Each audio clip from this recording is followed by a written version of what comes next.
Tuhan bersamamu dan bersama rohmu. Inilah Injil suci menurut Matius. Dimuliakanlah Tuhan.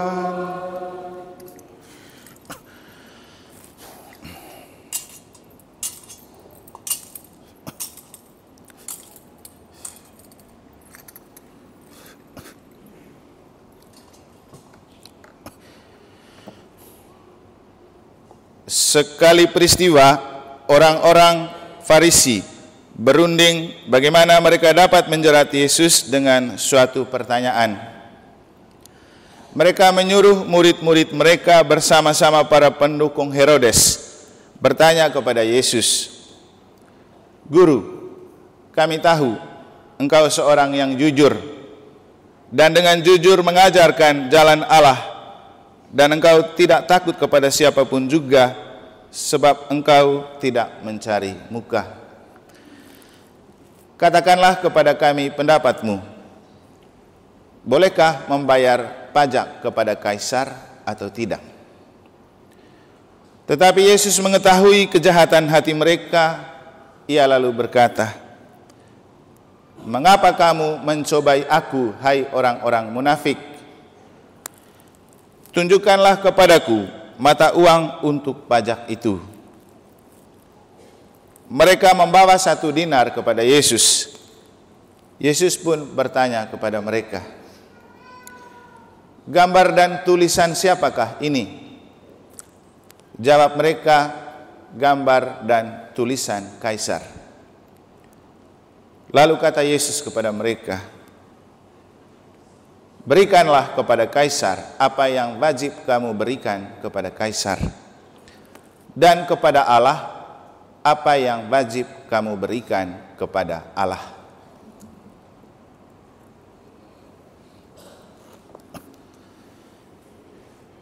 Demikianlah sabda Tuhan.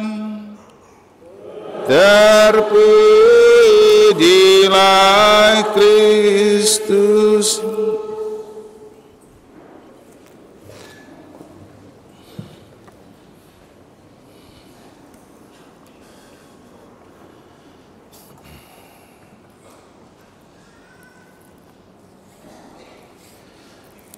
Hati berkobar-kobar, kaki bergegas pergi mewartakan Injil. Para suster, Bapak Ibu, Saudara-saudari, secara khusus keluarga besar Wamesu, Ende, Bali, yang saya kasihi dalam Tuhan.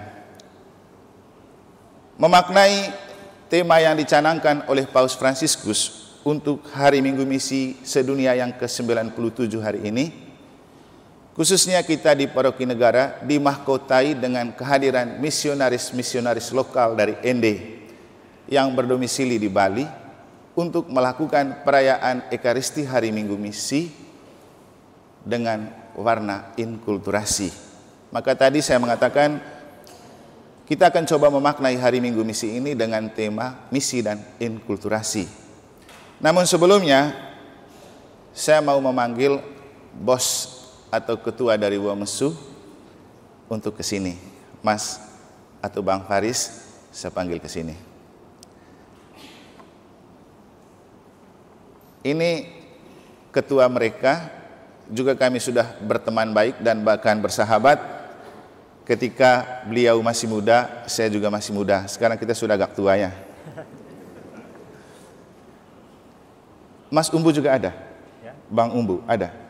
Tidak ada. Oh ya. Ke Sulawesi. Sebenarnya mereka juga mengajak ketua Floba Mora Bali sekarang itu Bang Umbu dari Sumba. Ini kita satu letting dulu waktu masih muda. Jadi di mana saja ada kegiatan orang muda di Kuskupan ini pasti muka-muka kami selalu ada. Dan ini cukup untuk menunjukkan kepada Bapak Ibu bahwa Romo Eman itu bukan orang sukuis, orang universal.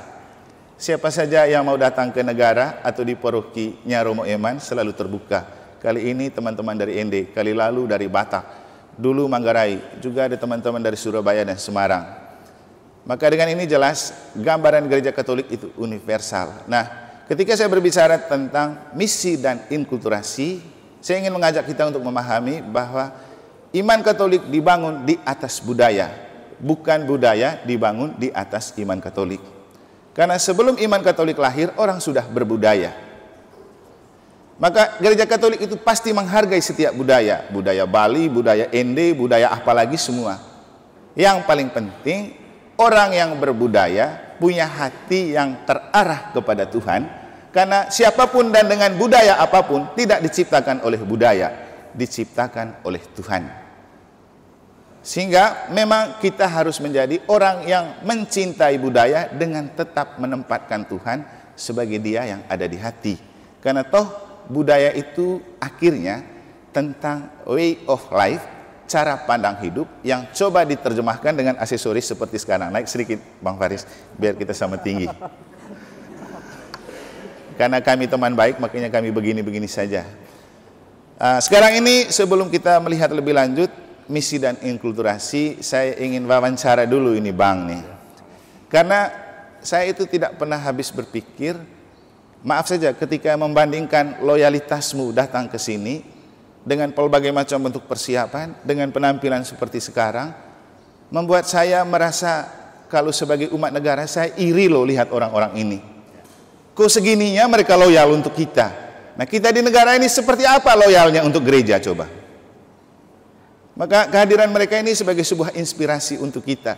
Jadi orang Katolik dengan budaya apapun Bapak Ibu, bukan untuk hanya mencintai kelompok arisan, kelompok suku, tidak. Kita pakai kelompok itu untuk gereja. Sehingga sekarang saya mau tanya langsung dengan Mas Faris. Ini tidak disettingkan ya. Kan sebelumnya juga saya tidak pernah meminta, nanti saya panggil waktu khotbah. Bang Faris, apa yang bergejolak di hati dan pikiranmu bersama keluarga besar Endelio Denpasar atau Bali? Kok pingin datang ke Jembrana? Ada apa? Apakah karena ada Pak Anton Wangge, Pak Frans Wangge, atau apa lagi? Silakan. Baik, terima kasih Romo. Terima kasih Romo. Jadi pertanyaan Romo ini memang mendasar sekali. Ua Mesu Bali, Flua Murah Bali itu yang kami refleksikan, itu diawali dengan pertemuannya orang-orang tua dulu, para perintis, para perantau awal-awal, itu di rumah ibadah. Kita dari NTT umumnya itu beragama Kristen Katolik, mereka bertemu awalnya di rumah ibadah. Maka ini menjadi refleksi kami, sehingga perayaan misa inkulturasi tidak hanya di Jembrana, kami sampai ke Lombok itu dalam semangat itu Romo. Semangat untuk bisa mengajak, merangkul lagi, melakukan napak tilas tentang perjalanan awal atau perantau awal yang datang. Dan kami sadari juga bahwa ternyata untuk merangkul orang yang perantau itu hari-hari ini juga tidak mudah. Tapi ketika kita ke gereja, saat kita beribadah, mau generasi milenial maupun Gen Z, itu ternyata ada.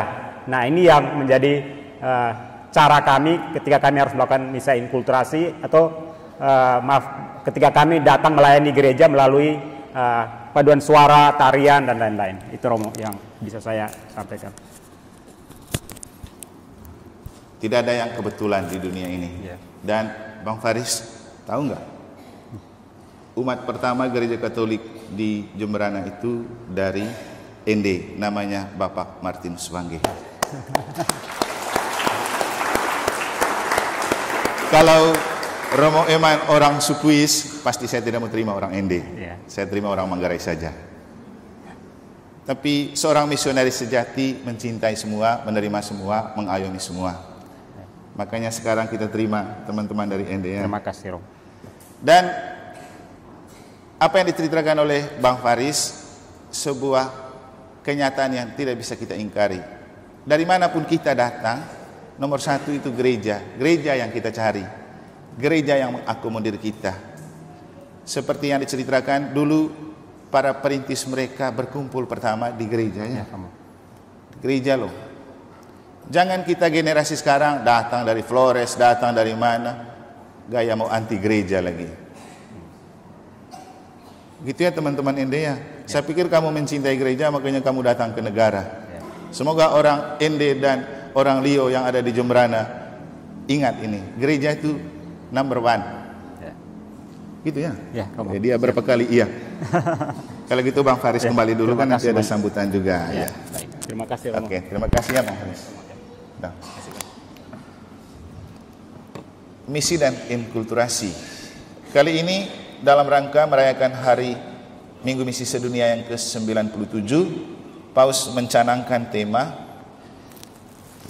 hati berkobar-kobar, kaki bergegas pergi mewartakan Injil, terinspirasi oleh kisah 2 orang murid yang ke Emmaus, yang ketika sebelum Yesus menghampiri mereka dan mengajak mereka mengadakan perjamuan untuk mendengarkan sabda dan memecahkan roti, mereka memang bicara banyak dalam perjalanan, tapi mereka tidak mengerti apa yang mereka bicarakan.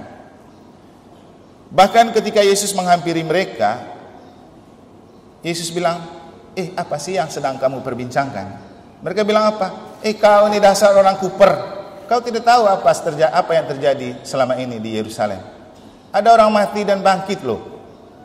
Tapi Yesus kan tidak menjawab, terus menggiring mereka dan membawa seolah-olah perjalanan itu belum berhenti. Begitu sudah sampai ke tempat tujuan, Yesus ajak mereka, mari berhenti, kita makan dulu. Waktu makan, Yesus membuat hal yang Yesus buat pada malam perjamuan terakhir, yaitu membaca sabda Allah, lalu mengucap berkat, memecahkan roti dan membagi roti itu dengan kata-kata, inilah tubuhku yang diserahkan bagimu, inilah darahku yang kutumpahkan bagimu, lakukanlah ini sebagai kenangan akan aku. Setelah itu mereka paham ini adalah Yesus. Dan setelah mereka berjumpa dengan Yesus, mendengar sabda Yesus, mencicipi hidangan tubuh Yesus, hati mereka berkobar-kobar dan mereka punya kaki yang bergegas untuk pergi ke Yerusalem dan mengatakan di sana, Yesus itu sudah bangkit, kami sudah makan bersama dia. Artinya Bapak Ibu, kalau ingin punya hati yang bergegas atau hati yang berkobar-kobar dengan kaki yang bergegas untuk menjadi seorang misionaris, nomor 1 itu harus mencintai misa. Maka saya senang keluarga Endelio datang untuk merayakan misa. Walaupun setelah ini mereka jalan-jalan sedikit ya. Misa dulu, dahulukan kerajaan Allah dan kebenaran, nanti semua yang lain akan ditambahkan kepadamu. Kalau grup dari Semarang dulu, dari Suster Kalista mereka ada istilahnya dolan dan doa. Berdoa dulu baru jalan-jalan. Jangan jalan-jalan dulu baru berdoa. Supaya perjalanan kita itu berguna dan menginspirasi kita dan orang. Jadi kemudian perjalanan 2 orang murid ke Emmaus menjadi sebuah kabar gembira untuk orang lain setelah mereka mendengar sabda Tuhan, mengadakan perjamuan bersama Yesus. Itulah yang membuat hati mereka berkobar-kobar. Bapak Ibu, konkretnya gini, kita menjadi seorang Katolik sejati dan berkobar-kobar untuk membagi kasih kalau kita mencintai misa. Kalau tidak pernah ikut misa, tidak ada roh yang menggerakkan hati kita berkobar-kobar untuk bermisi. Demikian juga kaki kita untuk melangkah tidak ringan kalau kita tidak dibekali dengan kekuatan Ekaristi. 2 hari lalu di Lombok, saya mengatakan kepada para rasul awam dan para caleg, ketika saya berbicara tentang bersakramen politik dengan solid ke dalam dan solider keluar, saya mengingatkan mereka, kita itu menjadi caleg atau rasul awam di tengah dunia karena perintah Yesus ini. Pergilah, aku mengutus kamu seperti anak domba ke tengah serigala. Jangan membawa apa-apa, bekal atau kasut. Cukup membawa satu hal, yaitu tongkat. Tongkat itu apa? Kekuatan iman dan kekuatan roh dari Tuhan. Supaya walaupun kita diutus menjadi anak domba di tengah serigala, serigala-serigala itu tidak akan menyantap kita. Maka ketika menjadi anak domba yang diutus ke tengah serigala, tipsnya makan dulu anak domba Allah dalam misa. Kan kita dalam misa terima Yesus sebagai anak domba. Kalau Yesus sudah bekerja dari dalam diri kita, menguatkan kita, kita tidak usah takut siapapun yang kita hadapi. Maka Bapak Ibu Saudara-saudari, di antara banyak pesan dari Paus untuk Hari Minggu Misi Sedunia yang ke-97 ini, saya terkesan dengan sebuah kalimat yang berbunyi begini. Nanti yang lainnya kamu bisa baca sendiri karena panjang. Tuhan lebih besar dari semua masalah kita, terutama masalah-masalah yang muncul dalam misi kita untuk mewartakan Injil ke seluruh dunia. Karena pada akhirnya misi ini adalah miliknya dan kita tidak lebih dari rekan sekerjanya yang rendah hati, hamba-hamba yang tidak berguna. Bandingkan Lukas bab 17 ayat 10. Saya hendak mengungkapkan kedekatan saya di dalam Kristus kepada semua misionaris pria dan wanita di dunia, terutama kepada mereka yang sedang menanggung kesulitan dalam bentuk apapun. Teman-teman terkasih, Tuhan yang bangkit selalu bersamamu. Dia melihat kemurahan hati dan pengorbanan yang Anda lakukan untuk misi penginjilan di negeri-negeri yang jauh. Hidup kita tidak selalu tenang dan tidak berawan. Tetapi janganlah kita pernah lupa akan kata-kata Tuhan Yesus kepada sahabat-sahabatnya sebelum sengsaranya. Dalam dunia kamu menderita penganiayaan, tetapi kuatkanlah hatimu, aku telah mengalahkan dunia. Makanya saya bilang tadi, jangan takut untuk menjadi misionaris. Juga jangan membayangkan menjadi misionaris itu harus keluar negeri. Tidak. Kita datang dari Flores ke sini itu misionaris. Saya itu misionaris di sini. Ingat kata Romo Deken kemarin, Romo Bayan itu misionaris dari Bali ke Donggo, Bima. Saya adalah misionaris dari Manggarai ke Denpasar. Saya tahu konsekuensi menjadi misionaris. Pasti tidak semua bisa menerima, kan gitu. Sama dengan kita, tidak semua bisa menerima. Yesus saja tidak diterima. Apalagi kita yang kece-kece kayak gini. Tapi Yesus itu tidak pernah menyerah. Bahkan dalam Injil kita mendengar orang-orang Farisi ingin menjebak dan menjatuhkan Yesus dengan merekayasa sebuah pertanyaan. Tapi orang yang di Tuhannya ada hati akan tahu gerak-gerik para kaum Farisi. Mereka mau buat apa? Maka Yesus langsung menegur mereka. Kenapa kamu berpikir begitu di dalam hatimu? Kok hatimu berpikir kejahatan? Nah, Bapak Ibu, inilah mungkin kata kunci. Kita semua punya hati. Dan menjadi seorang misionaris yang punya hati yang berkobar-kobar harus berisi kemurahan, bukan kebencian, bukan kedengkian, bukan iri hati, bukan dendam. Kalau di hati kita berisi kebencian, kedengkian, iri hati, dendam, jangan berharap jadi seorang misionaris. Karena untuk menjadi seorang misionaris harus murah hati. Kira-kira gitu ya Bang Faris ya. Bang Faris tidak mungkin menjadi seorang ketua untuk semua orang Ende dengan karakter berbeda kalau tidak punya kerendahan hati untuk mengabdi. Mereka yang datang ke tempat ini juga kalau tidak punya kerendahan hati pasti berpikir, ngapain pergi ke Jembrana, meninggalkan pekerjaan, jalan malam-malam, tidak tidur malam-malam, sampai di sini bangun cepat-cepat, berpakaian seperti ini. Tidak mudah Bapak Ibu, hanya untuk mau memberikan yang terbaik untuk kita dan Tuhan. Nah, kita di negara punya hati seperti itu enggak? Saya seringkali menerima siapapun yang datang ke negara sebenarnya sebagai sebuah inspirasi untuk kita. Bapak Ibu, kalau mau jujur, kita itu seperti katak dalam tempurung. Jam terbang kita kurang. Karena kita berpikir kita sudah orang Katolik paling hebat, tapi ruang lingkup kita cuma di KBG itu, di lingkungan itu, di paroki ini. Coba Anda keluar, Anda terbang ke sana, Anda lihat di dunia lain, orang Katolik itu seperti apa. Jadi jadilah seorang misionaris yang punya hati yang berkobar-kobar. Tapi lagi-lagi tidak akan pernah ada hati yang berkobar-kobar kalau tidak punya kemurahan hati yang berisi roh Tuhan. Orang yang hatinya berisi roh Tuhan akan bisa membaca tanda-tanda kehidupan dan gejolak-gejolak yang terjadi, akan tahan banting dan tahan uji walaupun sering menghadapi masalah. Seperti kata Paus, bahwa kita akan menghadapi masalah. Tapi Bapak Ibu, rasanya menghadapi masalah lebih susah.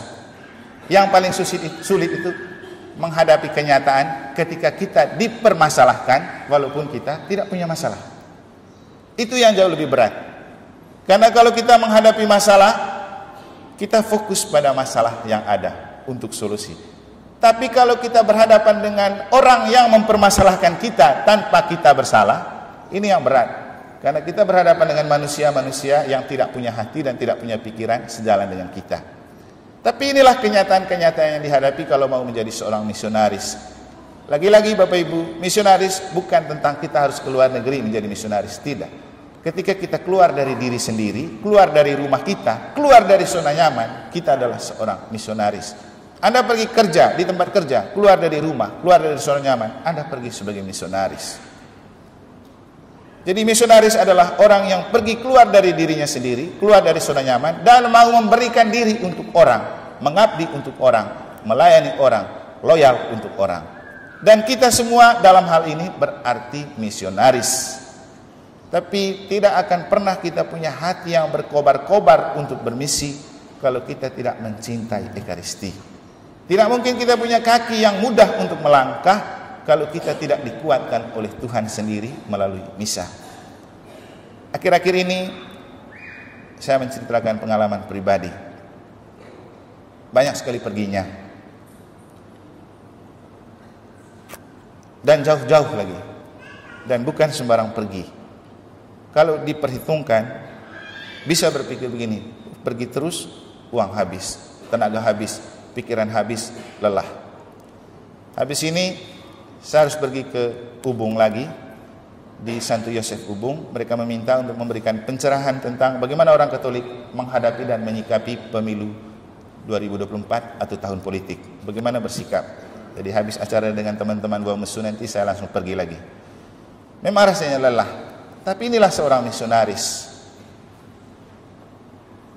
Paling penting prinsip seperti yang dikatakan oleh Paus, kita itu cuma rekan kerja Allah. Kita bukan pemilik misi. Yang punya itu Tuhan. Kita cuma menjalankan. Tuhan percayakan, kita jalankan. Tuhan tidak percayakan, kita diam. Tapi ingat Bapak Ibu Saudara-saudari, Tuhan melihat hati. Ini penting. Kita boleh punya selera tinggi. Kita boleh berlagak tinggi. Bahkan mungkin kita merasa kita lebih hebat dari para misionaris seperti Romo, Suster. Tapi ingat, Tuhan tidak melihat kepala Anda. Tuhan tidak melihat isi kepala Anda. Anda boleh pintar, Anda boleh punya profesi hebat. Tapi kalau Anda tidak punya hati yang jujur dan rendah, Tuhan tidak pakai. Tuhan melihat hati. Dan saya rasa hati inilah yang dimiliki oleh teman-teman dari ND. Mereka rela mengorbankan apapun demi datang mengabdi untuk kita. Mereka datang dengan bertugas, bukan tidak latihan, bukan tidak konsolidasi, bukan tidak butuh dana. Tapi kita perlu belajar dari cara mereka membuka hati untuk Tuhan. Ingat, siapapun yang datang sebagai misionaris di sini, nomor satu adalah gereja. Lagi-lagi, siapapun perantau yang datang dari manapun, kalau Anda orang Katolik, nomor satu adalah gereja. Maka jangan jadi orang Katolik yang kemudian menomorsatukan suku dan kelompok Anda, gerejanya the next number. Tetap gereja itu nomor satu. Karena seperti yang sering saya katakan, ketika kemanapun saya pergi berbicara tentang Rasul Abang, saya katakan kepada orang-orang, Bapak Ibu, Anda boleh punya pilihan politik, Anda boleh punya ngefans dengan calon presiden ini, calon presiden itu, Anda boleh ngefans dengan partai ini, partai itu. Tapi jangan lupa Anda orang Katolik. Anda sakit dan mati, partai tidak gubris dengan Anda. Presiden tidak gubris dengan Anda. Tapi orang yang gubris dengan Anda adalah teman-teman di KBG, teman-teman di lingkungan paroki. Anda sakit, Anda cari minyak suci di paroki. Anda mati, Anda cari misa di paroki. Jadilah orang dengan suku apapun, dengan tetap menempatkan gereja sebagai number one. Semoga Tuhan memberkati.